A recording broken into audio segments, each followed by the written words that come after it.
8h46 sur Sud Radio, de la bonne humeur dans le studio. Bah oui, avec Eric Nolot qui nous a rejoint, avec Lydia Guiraud. Ça va bien, oui, ouais. Ça va, hein, ouais. Ça va très bien. Oui. Voilà, il y a un petit air de week-end, peut-être. Bon allez, un peu de sérieux pour les débats. Avec vous, bien sûr, 0826 300 300, vous nous appelez. On va revenir tout d'abord sur cette déclaration d'Emmanuel Macron, un off qui a fuité. Bon, on connaît un peu les ficelles là-dessus, très clairement. Emmanuel Macron qui aurait dit les Insoumis font la courte échelle au RN. Lydia, vous nous en avez parlé tout à l'heure dans votre édito politique. Ça vous fait réagir, cette petite phrase, Eric Nolot? Non mais là, on est dans l'évidence. Écoutez, on voit malheureusement la vérité de ce jugement du président de la République jour après jour. Ça se vérifie jour après jour. Il y a une dérive. Moi-même, je suis un peu effaré que ça ne suscite pas davantage de réactions indignées. Il y a une dérive insurrectionnelle. Alors, non pas d'ailleurs tant de la France insoumise que de Mélenchon à titre personnel, sauf que les autres, comme c'est le grand guide suprême, se rangent derrière lui. Mais lui, chaque jour, fait une déclaration qui prouve qu'il a quitté le champ républicain. Je trouve ça quand même extrêmement préoccupant. Évidemment, de l'autre côté, le Rassemblement national, alors pour des gens de mon âge, c'est quand même incroyable que le Rassemblement national, maintenant, incarne une forme de républicanisme et de modération. Quand ils disent, vous savez, nous, la loi sur les retraites, quand nous serons au pouvoir, nous allons l'abroger. Les gens se disent, bah voilà, quelque chose de bon sens, c'est le fonctionnement démocratique. Les autres disent non, à bas la République, etc. C'est le côté effet miroir, quoi. Mais mécaniquement, les gens raisonnables vont se tourner vers ceux qui paraissent le plus raisonnables. Et à ma grande surprise, moi qui ai connu quand même le Front National, à l'époque il s'appelait le Front National, qui ne représentait rien, est maintenant devenu le parti de la raison et le parti de la République. Tout ça grâce à qui? À M. Mélenchon et à ses amis. Situation insensée. Et ce qui est surprenant aussi, c'est d'entendre ça de la part alors de l'entendre en tout cas, c'est rapporté de la part d'Emmanuel Macron, parce que y a une partie de la gauche des Insoumis, de ceux qui avaient voté pour Mélenchon au premier tour, ont voté pour lui aussi au second, Lydia. Oui, enfin avec beaucoup de réserves, mais là c'était encore les vestiges d'un front républicain. Sans doute, ça sera la dernière fois. Mais il n'empêche que le président de la République a fait un constat qui est un constat absolument juste. Eric Nolot le disait. Oui, Mélenchon a perdu tout sens commun. Mélenchon est devenu anti-républicain. Mélenchon et son parti s'acoquinent avec des ennemis de la République, et ça depuis des années. Et c'est pas faute de l'avoir dénoncé. Et effectivement, face à cela, l'autre extrême, devient un parti respectable, presque un parti de notables. De manière symbolique, c'est aussi cette volonté de Marine Le Pen de voir ses députés venir en costume cravate et être irréprochables à l'Assemblée nationale, au moment où vous avez un laisser-aller aussi de l'autre côté de l'hémicycle de Jean-Luc Mélenchon. Donc que ce soit sur la forme ou le fond, on voit bien que l'hystérisation, la bordélisation qui est apportée par l'extrême gauche de Jean-Luc Mélenchon ne fait que nourrir le Rassemblement national, qui n'a même plus besoin de parler, qui n'a même plus besoin de proposer pour progresser. D'ailleurs, vous aurez remarqué que dans une législative partielle, en Ariège, maintenant le Front républicain s'exerce contre la France insoumise. Ce qui là quand même est absolument sensationnel, et même c'est un tremblement de terre politique. Parce que les Français ont sans doute vu à l'occasion de ces mois à l'Assemblée nationale qu'un député La France insoumise n'est pas un député qui a une action constructive pour l'intérêt général, mais un député qui est là pour créer du buzz, faire de la petite vidéo sur TikTok et des retweets sur Twitter. Donc et puis parce qu'on a des dissidences aussi qui se créent, notamment du côté du Parti socialiste. On aura peut-être l'occasion d'y revenir. Marge, oui. On va déjà au standard 0826 300 300 avec François qui nous appelle des Yvelines. Bonjour François. Bonjour Benjamin, bonjour Lydia. Vous vouliez réagir à ce sujet? Oui, alors moi j'ai une analyse quand même assez différente de la vôtre. Moi je trouve que Emmanuel Macron, vous savez, quand ça commence à chauffer un peu pour lui, il se complaît à faire des déclarations pour tout à coup un peu occulter les problèmes qu'il peut y avoir à droite et à gauche, type la réforme des retraites, type les événements à Mayotte, pour faire une déclaration qui va susciter l'intérêt, je dirais aussi des médias, et alimenter beaucoup de commentaires. Donc je pense que il y a un effet un peu de faire diversion. Ouais. Ensuite, faut pas oublier qu'ils ont traité aussi, Elisabeth Borne disait que le RN n'était pas un parti républicain lors des élections, vous vous souvenez, donc il souffle sur les partis anti-républicains qui considèrent comme la France insoumise et les RN. Mais il faut pas oublier que effectivement, si la France Insoumise et ses députés se sont comportés et continuent de se comporter de manière, on va dire, anti-républicaine et assez irresponsable, c'est quand même Emmanuel Macron qui a allumé le brasier contre la réforme des retraites, et il savait très bien comment ça allait finir. Comme pour les Gilets jaunes, il savait très bien qu'en faisant durer les manifestations, il y allait avoir des black blocs, et évidemment, la France Insoumise allait tomber dans l'excès qui leur est commun, c'est-à-dire tout mettre sur le dos du gouvernement et refuser de condamner la violence, refuser de condamner ces gens-là.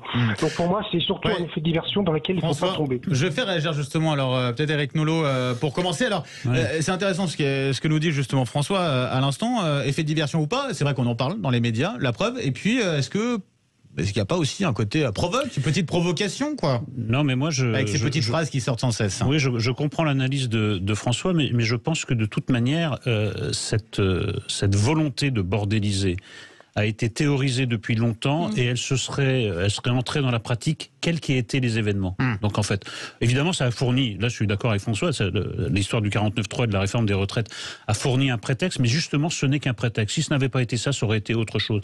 Ces gens-là ne veulent pas du pouvoir dans les urnes, ils déclarent maintenant ouvertement qu'ils le veulent par la violence, et dans la rue, ça s'appelle l'anti-république, et moi je ne suis pas de ce parti-là. D'ailleurs, rappelez-vous les débats en juillet l'année dernière qui portaient sur le pouvoir d'achat à l'Assemblée nationale, et pourtant le pouvoir d'achat, c'est quand même des mesures qui sont en faveur des classes plutôt modestes et de la classe moyenne. Eh bien, les députés de la France Insoumise et de la NUPES étaient également dans cette dynamique de bordélisation à l'Assemblée nationale et ont parfois refusé de voter des mesures qui étaient dans l'intérêt des Français et de leur pouvoir d'achat. Donc on voit bien qu'ils ne sont pas du tout dans une dynamique constructive. Donc effectivement, oui, je partage. Il y a un côté anti-républicain dans cette attitude, dans ces actions qui sont portées par les députés à la France Insoumise. Et c'est tout à fait dans ce qu'avait décrit Jean-Luc Mélenchon, qui était la conflictualisation pour la conflictualisation, car c'était le préalable à une révolution qui pourrait l'amener au final au pouvoir. Effectivement. François, merci d'avoir été avec nous au standard de Sud Radio. On y retourne d'ailleurs, 0826 300 300 avec Richard de Toulouse. Bonjour Richard. Richard, qu'on a perdu, qu'on a retrouvé. Non. Eh ben voilà, vous êtes là, voilà. Vous allez bien? Oui, très bien. Eh ben voilà. Bon, c'est tant mieux. Autre sujet, en ce qui vous concerne, vous vouliez vous revenir sur cette crise diplomatique entre la France et l'Italie, après les propos de Gérald Darmanin. Je les rappelle, il juge Giorgia Meloni, la première ministre italienne, incapable de régler les problèmes migratoires de son pays. Vous vouliez réagir à ce sujet? En fait, je pense que M. Darmanin, il est en train de voir que l'appel d'air qu'on crée en France avec des mesures sociales très favorables aux migrants, qui ont été pour une part annulées par Giorgia Meloni en Italie, ne permet plus de stocker des migrants sur l'Italie. Donc en fait, on va voir que tout ce qui va être... toutes les personnes qui seront débarquées, ce qui impose, entre parenthèses, le droit européen à l'Italie, c'est de recevoir ces personnes.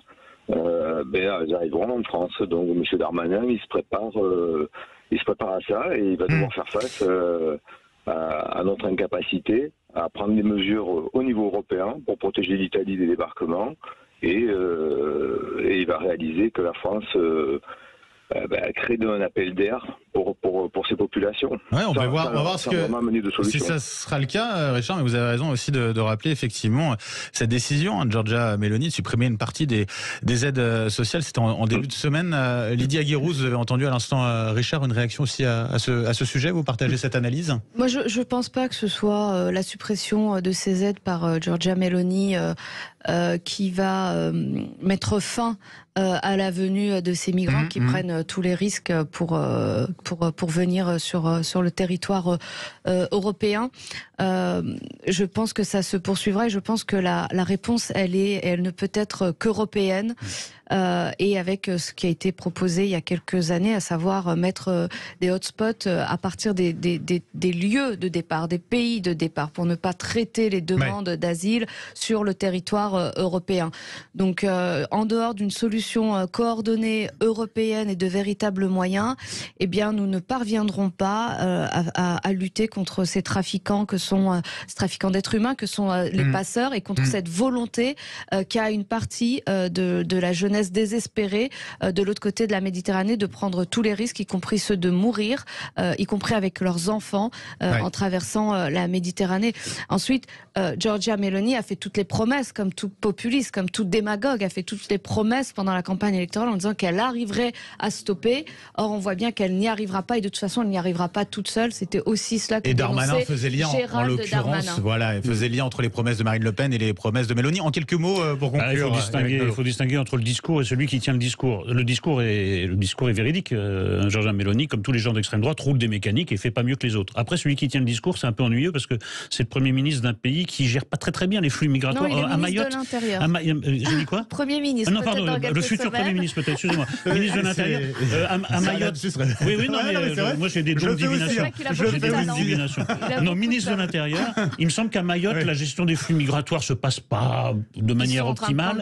Et en France, on passe notre temps à déplacer des camps de migrants de coin en coin, de coins paumés de la périphérie. Donc, on n'a pas de leçons à donner. Et les chiffres qu'on nous annonce sont terrifiants. On va passer de l'afflux à la submersion pendant l'été. Donc c'est pas le moment d'avoir des bisbilles entre la France et l'Italie, c'est le moment de coopérer. Merci beaucoup Éric Nolot, merci beaucoup Lydie Aguirre d'avoir été avec nous ce matin sur Sud Radio. Un grand merci à Richard et François qui étaient au standard avec nous. Je vous souhaite un très bon week-end bien sûr avec Sud Radio. Dans quelques instants, restez bien avec nous, c'est Valérie Expert que vous allez retrouver. Moi je vous dis à lundi, bonne journée à tous.